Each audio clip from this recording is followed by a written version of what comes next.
Good morning, কেমন আছেন আপনারা? ভালো আছেন আশা করি। সকাল সকাল দেখো আদা দিয়ে লিকার চা করে নিয়ে আসলাম। তারপরে আছে তার সাথে আছে রুটি। আর সকালবেলাটা বেশ কিন্তু জমিয়ে এখন টিফিনটা করেই নেব। প্রচুর ঠান্ডা পড়ে গেছে। বাবাই বলল, মা চা খাবো।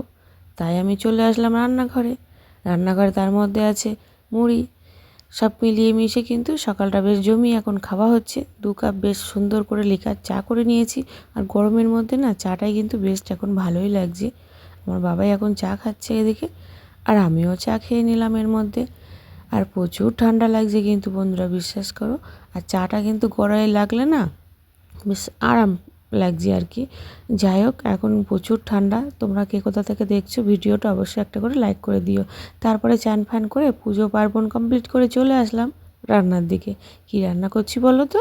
আজকে রান্না করছি, কি সেন্ট বলো তো বাবা। আজকে রান্না করছি আলু দিয়ে মাছ দিয়ে কিন্তু কালিয়া।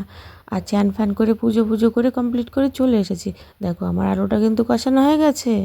এবার আমি কিন্তু জল দিয়ে দিয়েছি। আর কাঠের জালের রান্না কে কোথা থেকে খাবে? সব সময় বলি কাঠের জালের রান্না কিন্তু খুবই উপকার। সত্যি বলছি, কাঠের জালের রান্না খেলে কিন্তু পরিষ্কার টেস্টি বোঝা যায় কাঠের জালের আর গ্যাসের জালের ডিফারেন্সটা কী। আর আমার কাঠগুলোও দেখতে পাচ্ছ সব কিন্তু উইলে গেছে। তাই বলি বন্ধুরা, সময় থাকতে মানুষের কদর নিন, না হলে এরম কাঠের মতন কিন্তু লেগে যেতে পারে।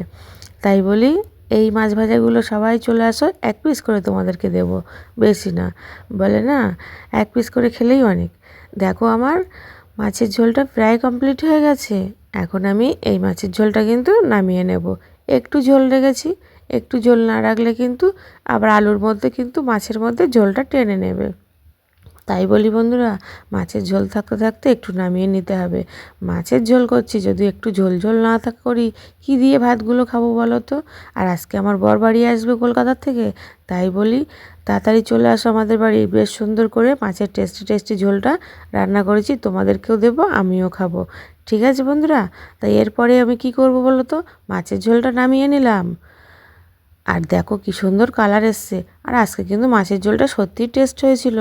তাই বলি সবাই কিন্তু এইভাবে মাছের ঝোল করে খাবে, হেভি টেস্ট হবে। গরমের মধ্যে এই ছড়ে কাঠের জালে মাছের ঝোল রান্না করা কিন্তু প্রচুর ভালো খেতে হয়। তো চলো এখানকার মতন